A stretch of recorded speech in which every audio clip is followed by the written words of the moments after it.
धन धान्य की कोई कमी नहीं रहेगी। प्रेम से कह दो। तुला राशि निकली, विशाखा नक्षत्र में बिटिया पैदा हुई है। त अक्षर से नाम निकला, नाम रखा गया तारा रानी। जैसे जैसे बड़ी होगी माँ वैष्णो की बहुत बड़ी उपासक बनेगी, पुजारण बनेगी। जय माता दी कह के जिसका माथा देख लेगी, उसके मन में क्या चल रहा है, यहाँ तक कि उसका भूतकाल कैसा रहा है, ये सब पता लगा लेगी। प्रेम से कह दो। राजा बड़ा खुश हुआ। वरदान कितनी कन्याओं का था? 2 का। 1.5 वर्ष बीता। कहते राजे घर होई कन्या, करड़े मंगलवार, सद पंडितानु पूछदा राजा इसदा भी लगन विचार। मंगलवार की रात को सांवले रंग की बिटिया ने जन्म लिया। राजा हैरान हो गया, भाई एक माँ के आशीर्वाद से 2 बेटियां आई, पहले रंग की गोरी, दूसरी रंग की सांवली। मेरी तो पिछली 7 पीढ़ियों में कोई सांवले रंग की संतान नहीं हुई। लेकिन कहते हो लाज जैसी भी हो, माँ बाप की आंखों का क्या होती है? तारा होती है। प्रेम से कह दो। अब फिर से पंडितों को बुलाया गया। सुबह होने का इंतजार नहीं हुआ, अर्धरात्रि में ब्राह्मण आए। सांवला रंग देखा बिटिया का, माथे की लकीरें देखती, देख दे इस कन्या को मार दो, इस कन्या को मार दो। क्या बिगाड़े इस नाम का? आपकी नहीं समझ आई। एक बिटिया के पैदा होने पर खुशी मना रहे, दूसरे को घर मार दो। प्रेम से कह दो जय माता। थोड़े प्रसाद नहीं बेटा, तेरे को नहीं मारना, पाप चढ़ेगा मार को। प्रेम से कह दो।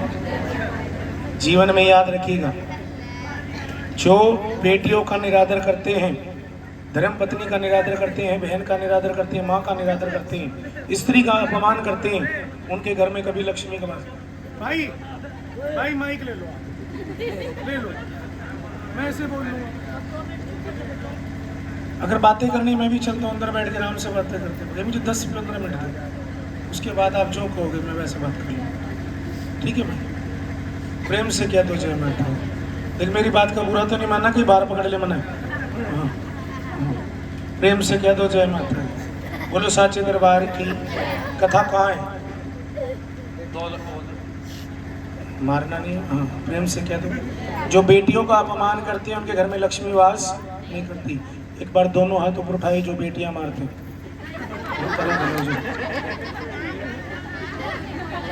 बाबूजी जागो, हाथ उठाने से पहले सोचो मैं क्या बोल रहा हूँ, समझो।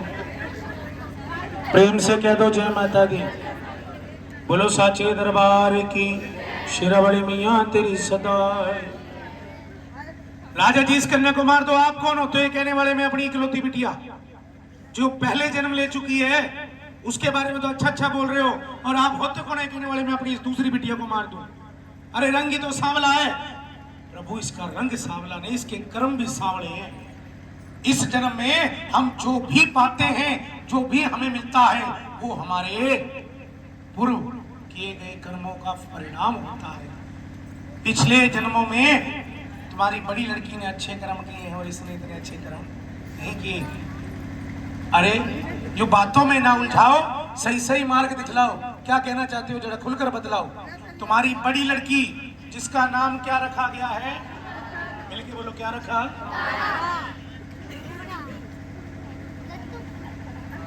प्रेम से कह दो, मिलकर कह दो। तुम्हारी ये सांवले रंग की कन्या दोनों राजा इंद्र के दरबार की अप्सराएं थी, दोनों बहनें थी। प्रेम से कह दो। नाम था नंदा सुनंदा। नाचते नाचते ध्यान इस धरती लोक पर पड़ा, ताल से बेताल हो गई। वहां पर बैठे ब्रह्म ऋषियों ने श्राप दिया, जाओ जिस धरती लोक पर तुम्हारा ध्यान होने के कारण तुमने राजा इंद्र की सभा का अपमान किया, जाओ सदा के लिए वहां की वासी हो जाओ। रोजी श्राप लगा, धरती पर उतरी। कहते हैं 5 उंगली कभी बराबर नहीं होती। बड़ी बहन जो थी वो जिज्ञासु प्रवृत्ति की थी कि कोई काम हो रहा तो क्यों हो रहा है। छोटी चंचल स्वभाव की थी, एक जगह टिकती नहीं थी। जैसे धरती पर उतरी, उस दिन संयोग से निर्जला एकादशी का व्रत था। बाजार में मेला लगा हुआ था, तो बड़ी बहन ने देखा ये बाजार सजा है, तो ये क्यों सजा? लेकिन छोटी मेला देखने में व्यस्त हो गई। तो बड़ी ने वहां पर खड़े एक ब्राह्मण जी से सारी वार्ता की और पता चला आज निर्जला एकादशी का पावन व्रत है जो कि जेठ मास में आती है। प्रेम से कह दो, दिन हमारे आसपास पानी की छबीलें लगती है। बिटिया जो इस व्रत को रख के पूरा करता है, उसके जन्मों जन्मों के पाप कष्ट क्लेश दूर हो जाते हैं, आने वाला जीवन सुख में बीतता है। तो बड़ी बहन ने व्रत की पूरी विधि पूछ ली, छोटी को पता नहीं है।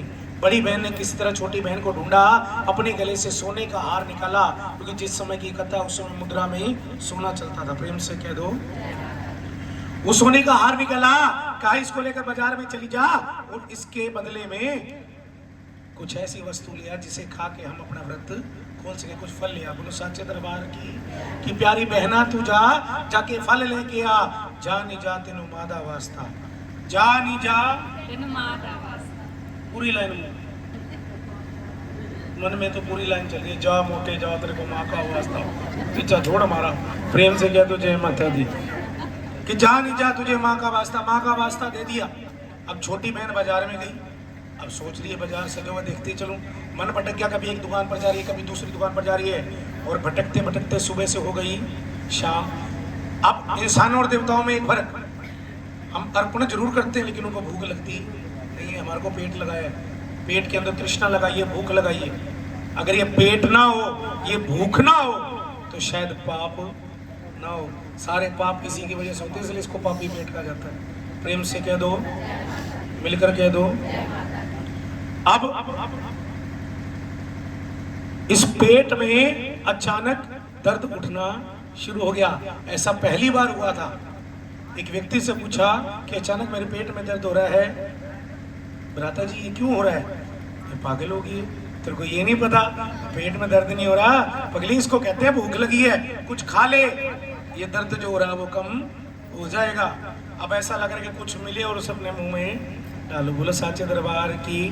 कुछ नहीं दिखाई दिया उस समय। एक रेडी पर एक मनुष्य मांस के पकौड़े बेच रहा था, उस व्यंजन की खुशबू उसकी नाक में गई, उसका मन डोल गया। कहते मन चंचल मन बाबरा, मन नीचन का नीच, मन के हारे हार है और मन के जीते। भाई जी इस मन का कोई भरोसा नहीं। इंसान के आगे लाखों का ढेर लगा दो, अगर उसके मन ने नहीं डोलना तो नहीं डोलेगा, और डोलना होगा तो 2 रुपए के सिक्के पे भी। प्रेम से कह दो। अब क्या हुआ भक्तों, वो मन डोल गया, अपने हिस्से के धन से वो व्यंजन लेकर खा लिया। बहन के आज्ञा अनुसार फल लेकर घर पहुंच गई। बहन कहती है इन फलों को एक तरफ रख दे, कल सुबह द्वादशी की प्रभात होगी, तब सही समय आएगा, हम पहले प्रभु को भोग लगाएंगे, फिर जूठन जो प्रसाद बन जाएगी उसको खा के अपना व्रत खोलेंगे। कहती बहना अब क्यों नहीं खा सकती? अगर कल सुबह होने से पहले हम दोनों में से किसी ने भी कुछ खा लिया तो हमारा व्रत टूट जाएगा। कहती है बहना फिर ये पाप तो मेरे से हो गया, मैं तो बाजार में गई थी, मेरे तो भूख लगी और मैंने कुछ खा लिया और मेरा व्रत। क्या खा के तूने अपना व्रत तोड़ा? क्या खाया तूने? मांस। बोला हो जी आपका।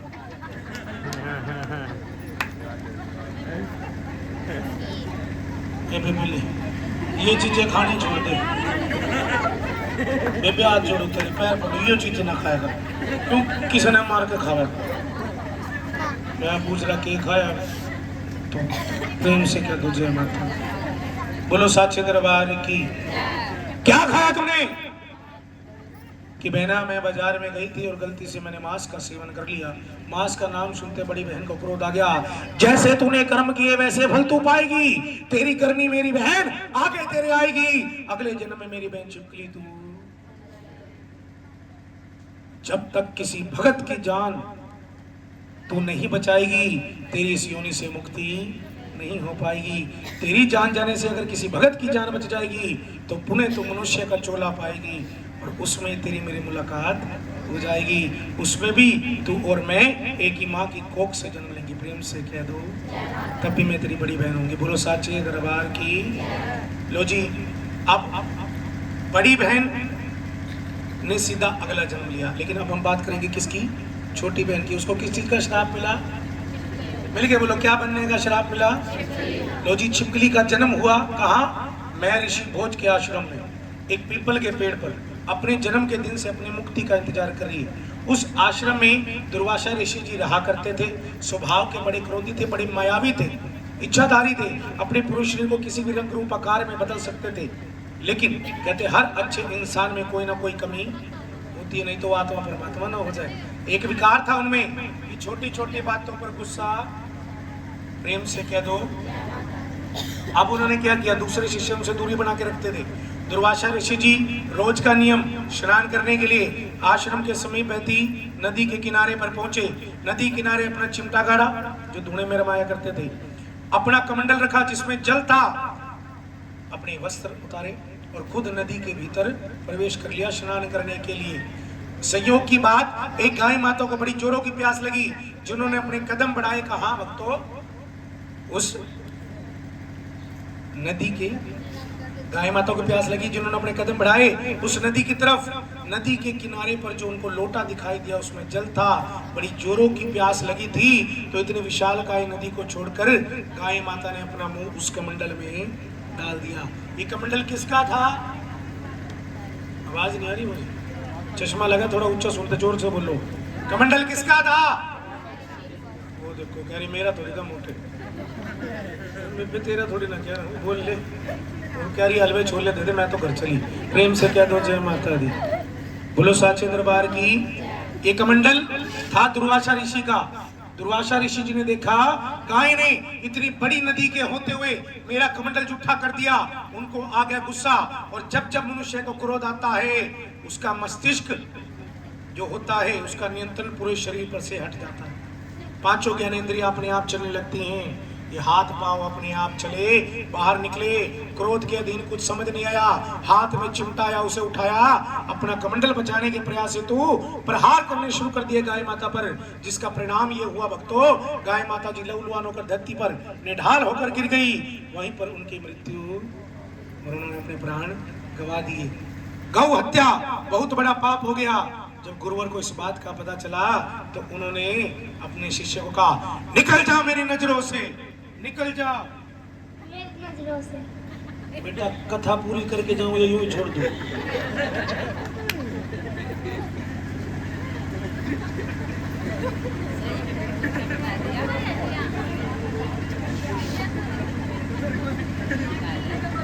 एक तो कर लूं कथा, कह रही निकल जा मेरी नजरों से। प्रेम से क्या दो जय माता कि निकल जा मेरी नजरों से, तू मेरे आश्रम में रहने के काबिल नहीं रहा। गुरुवर, आप मेरे गुरु हैं, आपका दर्जा मेरे लिए मेरे माता पिता से भी बढ़कर है। अगर आपने मुझे आश्रम से निकालने का सोचा है तो इसमें भी मेरी ही भलाई होगी। पर मैं ये पूछना चाहता हूँ कि मैंने ऐसा कौन सा पाप कर दिया जो मेरे गुरुजी मुझे अपने से दूर कर रहे? आश्रम से जाने का दुख नहीं है, दुख है तो सिर्फ आपसे दूर होने का। अब गुरुवर का थोड़ा सा क्रोध शांत हुआ। कहते दुर्वासा, अगर तूने किसी सामान्य जीव की हत्या की होती, तेरे हाथों कोई सामान्य प्राणी मरा होता तो एक बार तो मैं तुझे माफ कर देता, लेकिन तेरे हाथों से गाय की हत्या हुई है, गाय माता की मृत्यु हुई है। और हमारे धर्म के अनुसार जिन देवी देवताओं का हम सम्मान करते हैं, पूजन करते हैं, जिनको यज्ञ आहुतियां देते हैं, वो सभी देवी देवता तो गाय माता में निवास रखते हैं, गाय माता में वास करते हैं। अब तूने गाय माता की हत्या नहीं की, वरन उन देवी देवताओं का अपमान कर दिया जो गाय में रहते हैं। तेरे कारण देवी देवताओं का अपमान हो गया, इसलिए मैं तुझे आश्रम से निकाल रहा हूँ। अगर कोई सामान्य पशु मरता तो मैं तुझे आश्रम से निकालता नहीं। कहते जो हुक्म गुरुवर, अपनी गुरुजी की आज्ञा मानी, आश्रम छोड़कर चल दिए। लेकिन कहते हैं इंसान की प्रवृत्ति है भक्तों, वो कभी अपनी गलती नहीं मानते। आप भी नहीं मानते? माननी पड़ती है, शादीशुदा आदमी मान लेता है। बोलो साचे दरबार की। शादीशुदा आदमी तो कहता है गलती चाहे उसकी हो चाहे तुम्हारी मांगनी, तुम्हें पड़ेगी माफी। बोलो साचे दरबार की। कथा कहाँ पर है?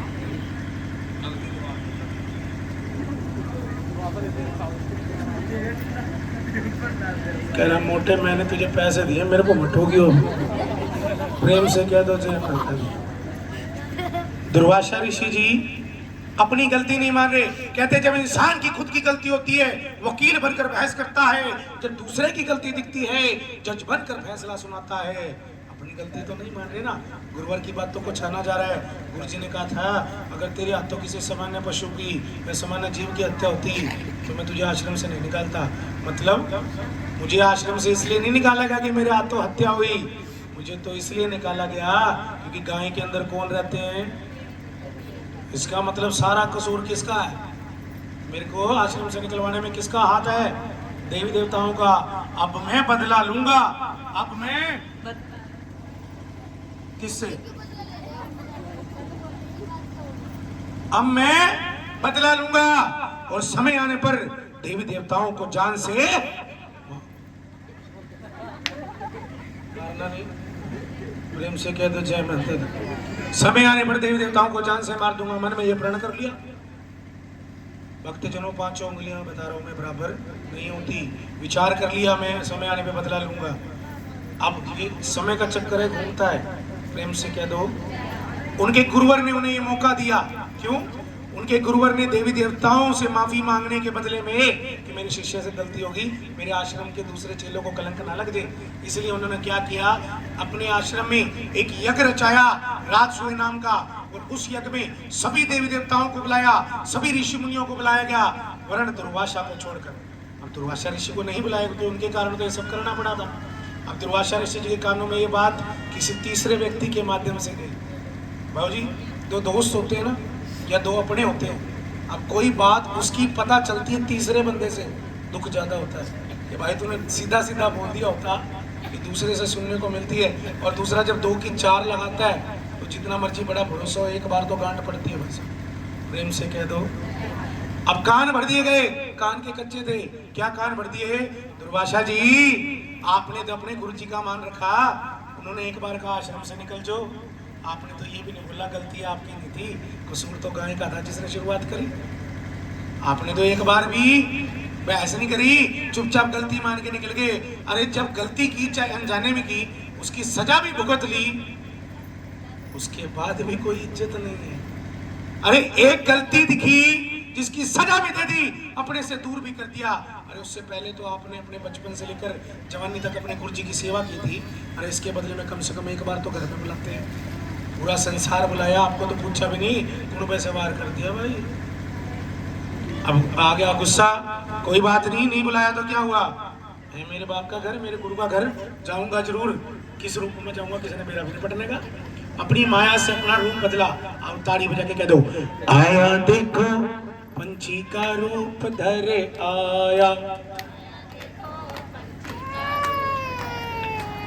दुर्वासा ऋषि पंछी का रूप धरे आया, दुर्वासा ऋषि।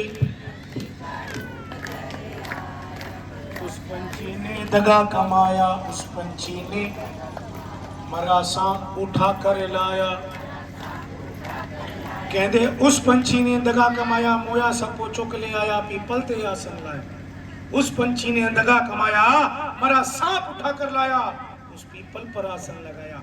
पीपल के पेड़ की उस शाखा पर आकर बैठ गए, जिस शाखा के ठीक नीचे किस चीज का भोग लग रहा है, प्रभु को बनाया जा रहा है खीर। एक बहुत बड़े पात्र में खीर बनाई जा रही है। प्रेम से कह दो अब उस डाल पर आकर बैठ गए, पक्षी बने हुए हैं, पंजों में मरा हुआ सांप है, और उसी पेड़ पर वो छिपकली निवास करती है। अपनी मुक्ति का इंतजार करिए। छिपकली छोटी छोटी आंखों से सब कुछ देख रही है, भैया क्या हो रहा है।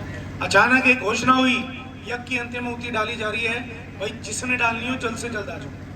जो सेवादार भोजन बना रहे थे उन्होंने सुना, जल्दबाजी में बर्तन को ढकना भूल गए और यज्ञ स्थल की ओर प्रस्थान कर दिया। अब वो बर्तन खुला रह गया। अब आस पड़ोस में कोई इंसान दिखा नहीं।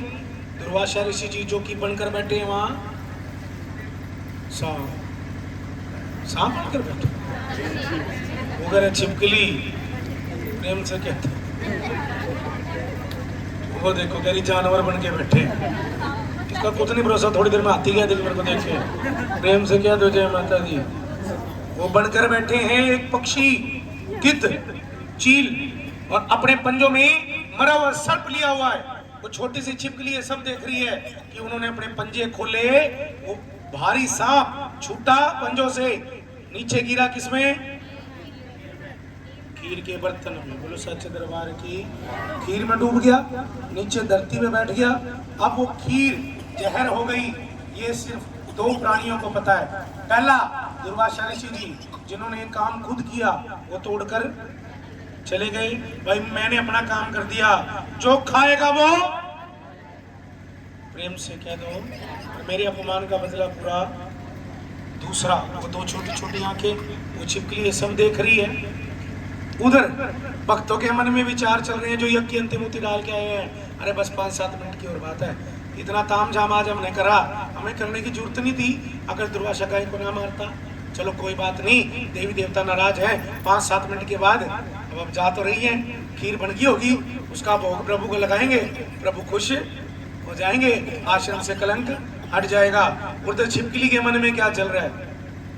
कुछ और चल रहा है उसके मन में चल रहा है, भगवान ये तूने मेरे साथ क्या कर दिया, इतना बड़ा पाप तूने मुझे दिखा दिया, अब इसको खा के कोई मर गया तो उसका पाप तो मेरे को भी लगेगा, क्योंकि पाप करने से बड़ा उसको देखकर सहन करने वाला चुप रहने वाला था। पर मेरी तो बहुत बड़ी मजबूरी है, मेरे को तूने इतना बड़ा शरीर नहीं दिया कि मैं इस बर्तन को गिरा के बर्बाद कर देती, तूने मेरे को जुबान नहीं बख्शी कि मैं भक्तों को बता देती, करूं तो करूं क्या।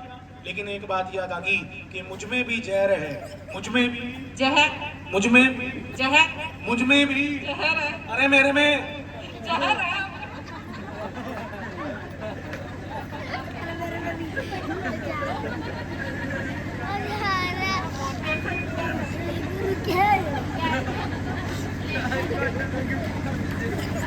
तेरे तो इसने 5 रुपए देंगे मेरी बेइज्जती करने के, दिख गया ना 10 प्रेम से कह दो, एक बार ताड़ी बजा दो इनके लिए, तो बड़ी खुश हुई, मोटे की बेइज्जती हुई तो खुश होगी।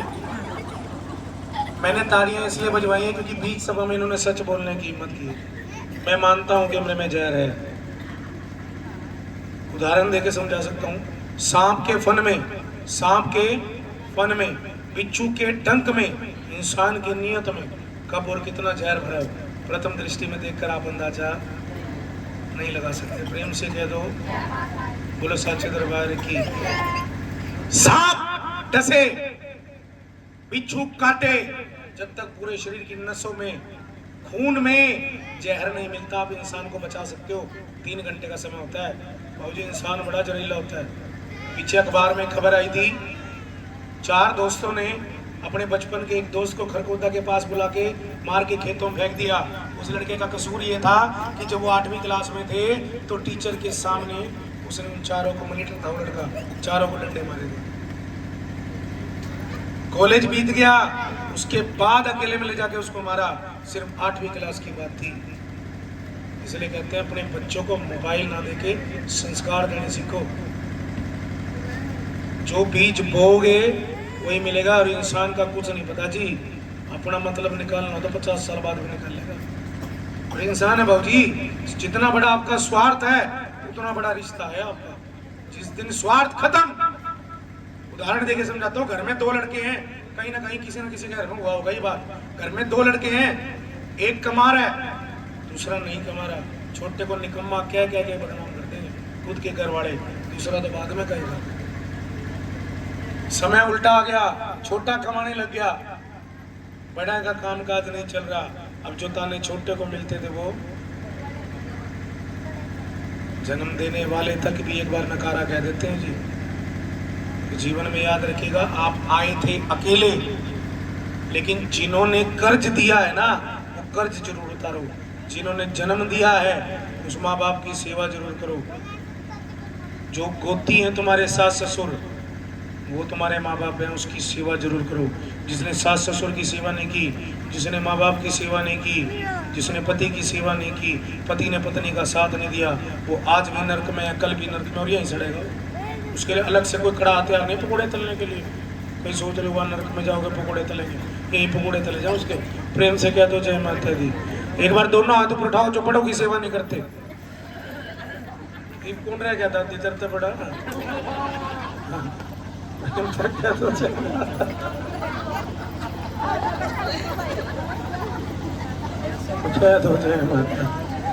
कथा कहाँ है?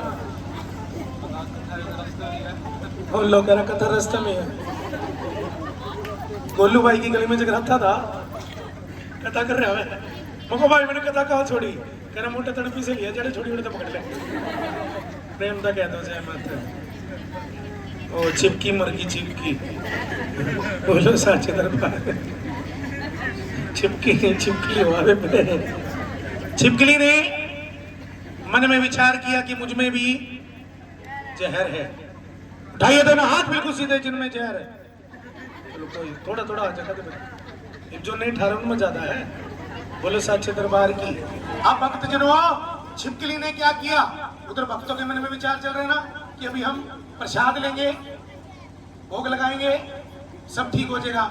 उधर उसके मन में चल रहा है कि अगर मैं छलांग लगा के अपनी जान दे दूं तो सब ठीक हो जाएगा। इधर से वो आए, इधर से उनको देखते उसने लगाई छलांग, गरम गरम प्रसाद में सड़कर रंग सांवला पड़ गया, वहीं उसके प्राण चले गए। भक्तों के मन में जो चल रहा था कि अंतिम आस थी, ये खीर, ये भोग जो प्रभु को लगता तो सब ठीक हो जाता, इसको जहर कर दिया। इस किसने? अचानक एक जीवा फिसल गई, क्रोध के अधीन आकर श्राप दे दिया। आज से पहले कीड़े मकोड़े खाती थी, इतना स्वादिष्ट व्यंजन देखा, स्वार्थी हो गई। अपने स्वार्थ के लिए तूने इस प्रसाद को चखने के लिए इसमें छलांग लगा दी। अपने स्वार्थ के लिए तूने ये भी नहीं सोचा कि तेरे इसमें गिरते तू तो मरी, साथ में कई ने लुट गई। अपने स्वार्थ के लिए जो दूसरों का नुकसान करते, वो शुद्ध प्रवृत्ति का माना जाता है। इसलिए हम तुझे श्राप देते हैं, तेरा अगला जन्म जो पालन पोषण होगा एक शुद्ध परिवार में होगा। प्रेम से कहिए, मैंने पालन पोषण शुद्ध परिवार में बोला है। माफ कीजिएगा, कई कथावाचक आते हैं, कहते हैं जा नीचने तेरा नीचा देगा रोज, कहीं बोलते हैं। लेकिन मैं, आप सभी बैठे हो, मनुष्य बैठे हैं सभी हम। मैं एक छोटी सी बात पूछना चाहता हूँ। मनुष्य योनि हम कहते हैं 84 लाख योनियों में सबसे ऊपर होती है। फिर हमें क्या अधिकार है किसी मनुष्य को, जिसने मनुष्य की चोला धारण किया, उसने बहुत अच्छे कर्म कर रखे बाबू जी, फिर हमें क्या अधिकार है उसको ये कहने का कि तू नीच है? जो दूसरों को नीच कहता है, जिसकी सोच ही नीच है, तो वो तो खुद नीच है। प्रेम से कह दो, इंसान कभी नीच नहीं होता। नीच होती है योनिया, या नीच होती है उसकी सोच, उसके कर्म करने के तरीके। प्रेम से कह दो, मिलकर कह दो, क्योंकि आप कहाँ पैदा होते हो ये आपके हाथ में नहीं है, लेकिन आप कैसे कर्म करते करते जाओगे दुनिया से, ये आपके हाथ में है। उस बाबे ने, उस मुर्शद ने, उस मैया ने अगर 100 रुपए लिखे हैं ना आपके नसीब में, मिलेंगे 100 ही। अब पाने के लिए कर्म करने पड़ेंगे, अगर कर्म नहीं करे तो 100 भी ना मिले। कि नसीब से ज्यादा नहीं मिलता, कम तो मिल सकता है, और पाने के लिए कर्म तो करना पड़ेगा। अच्छे करोगे तो अच्छे फल, वो देखो, और बुरे कर्म करोगे तो बुरा फल। कथा कहाँ है? जो बुरे कर्म करे तो मेरे तो क्या लेंगे? मैं कह रही इतना बुरा कर्म कर रहा है, मोटे देख में पुलिस लेके बैठी, प्रसाद दे दे। बोलो साचे दरबार की। मिलकर कह दो जय माता दी। बोलो साचे दरबार की। अब भक्तों ने सोचा छिपकली ने इस प्रसाद को जहर कर दिया, अब इस खीर को खा के कोई मर गया, हमें पाप लगेगा। अब सबकी जान बचाई जाए, उस बर्तन को उठाया गया, जंगल में कांच स्थान देखा, एक गहरा गड्ढा खोदा, उस खीर के बर्तन को, पतीले को उसमें पलटा गया, नीचे से प्रमाण मिला। पंजाबी के अंदर पिंजर, हिंदी में कहते हैं प्रमाण, अर्थात हमारे इंसानों की होती है अस्थियां, और उसका बोलते हैं अवशेष, मनुष्य का बोलते हैं कंकाल, हड्डियों का ढांचा, पंजाबी में बोलते हैं पिंजर। प्रेम से कह दो, प्रमाण मिला कि थोड़ी देर पहले इसमें सांप गिरा था, ये तो कोई देवी थी, अपनी जान देकर सबकी जान बचाना तो क्षत्रिय का कर्म है। हमें लगा कि इसने अपने स्वार्थ के लिए दूसरों का नुकसान किया। अब हमने जो एक बार मुंह से निकाल दिया वो तो पत्थर की लकीर है, भाई दिया हुआ श्राप कभी वापस नहीं होता। लेकिन इसने हमारी जान बचाई, कर्म किया क्षत्रिय का, हम इसे वरदान देते हैं, पैदा एक राजघराने में क्षत्रिय परिवार में होगी, और श्राप के अनुसार जो पालन पोषण है वो एक गरीब घर में, मछियारे के घर में, शूद्र वंश में होगा। अपने स्वार्थ के लिए मछलियों की जान जाएगी तो इसका घर चलेगा। प्रेम से कह दो, मिलकर कह दो। अब तक कथा समझ आई जी आपको? दोबारा से शुरू करता हूँ कथा, थोड़ा सा शॉर्ट में। पंजाब के राजा स्पर्श के यहाँ कथा घूम कर वापस आ गई। जब दूसरी लड़की सांवले रंग की ने जन्म लिया था, ब्राह्मण आए थे, पिछला जन्म इनका बताया गया, नंदा सुनंदा अप्सरा आई थी, धरती पर आई, एक ने व्रत रख के पूरा किया, दूसरे ने व्रत तोड़ा तो छिपकली बनी, और छिपकली बनकर जो उसने कर्म किया अभी आपके सामने। प्रेम से कह दो राजा जी। वो पंडित जी बता रहे हैं तुम्हारी बड़ी लड़की तारा, उसने, वो बड़ी बहन है नंदा जिसने व्रत रख के पूरे किए थे, माँ वैष्णो की पुजारन बनेगी। ये सुनंदा जो छिपकली बनी, आपके मन में था ना इसका सांवला रंग क्यों है? क्योंकि जब इसकी जान गई गरम गरम प्रसाद में सड़कर रंग सांवला पड़ा, इसलिए सांवले रंग की बनकर तुम्हारे घर में आई है। क्योंकि वरदान था राजा के घर पैदा होगी, लेकिन श्राप है कहाँ पलेगी? मुझे नहीं पता। प्रेम से कह दो जय माता दी। बेटा मैं पहले नहीं कैमरे में पूरा रतू रट जा बीच में। प्रेम से कह दो जय माता दी। बोलो साक्षी दरबार की। अब राजा जी, वेद हमारा ये कहे राजा इस कन्या को मार, क्योंकि राजा तू क्षत्रिय है, तू राजा है। राजा का धर्म कहता है अपनी जान देकर सबकी जान बचाना। इसकी जान ले ले, अगर एक की जान देने से पूरे राज्य पर आया संकट टलता है तो टाल दे, क्योंकि अगर तूने इसको पाल लिया तो तुझे शूद्र के कर्म करने पड़ेंगे, मछियारे के भांति जीवन जीना पड़ेगा, तेरा राजपाट चला जाएगा, हो सकता है किसी की जान भी चली जाए इस दौरान। तो अपने स्वार्थ के लिए, अपनी बेटी को पालने के लिए पूरे राज्य पर संकट लाएगा, ये तो शूद्र का कर्म है। अब तो क्या करूं, इस कन्या को मार दो। वाह, तो कितनी प्यारी बात कर रहे हो ना, मुझे ज्ञान दे रहे हो और ये भूल गए मैं अपना राजपाट बचाने के लिए, अपने स्वार्थ के लिए इस बिटिया की जान ले लूं। ये भी तो शूद्र का कर्म है ना, अपना राजपाट बचाने के लिए इसको मारूंगा, ये भी तो शूद्र का कर्म है। भाई मैं तो फंस गया, पाल लूंगा तो शूद्र, अरे मार दूं तो शूद्र। भाई कोई बीच का रास्ता निकालो, कोई ये छोड़ देंगे तो जाऊंगा, छोड़ते ही नहीं। प्रेम से कह दो जय माता दी। कोई बीच का रास्ता निकालो। कहते एक छोटा सा काम करो राजा जी, आप इसके पिता हो। क्या हो? अच्छा कोई मेरे को बताएगा एक पिता का अपनी पुत्री के प्रति दायित्व कब तक रहता है? जिम्मेदारी जो होती है एक बाप की अपनी बेटी के लिए कब तक बनी रहती है? किसकी? बाप की। अच्छा लड़की, ऐसे बोलो ना, कह रहे जब तक बाप की शादी। तुम्हारा क्या होगी? अच्छा बोलो साचे दरबार की। चश्मा लग रहा है ना, ऊंचा सुना मत कहीं। बोलो साचे दरबार की। जब तक वो अपनी बेटी का कन्यादान, राजा जी एक काम करो, इस बिटिया का कन्यादान कर दो, आपकी जिम्मेदारी जो है वो आपके सिर से उतर जाएगी। कैसी बातें कर रहे हो?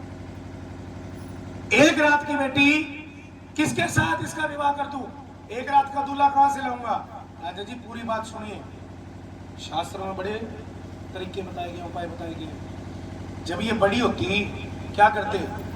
डोली में विदा करते। अब छोटी सी चंदन की लकड़ी की डोली बनाओ जो चारों तरफ से बंद हो, संदूक के आकार की, अंदर मखमल का बिस्तरा बिछाओ जैसे डोली में बिछता है, अंदर कन्या को तैयार करके श्रृंगार करके लिटाओ, बाहर से ताला लगा दो ताकि बाहर ना आ सके।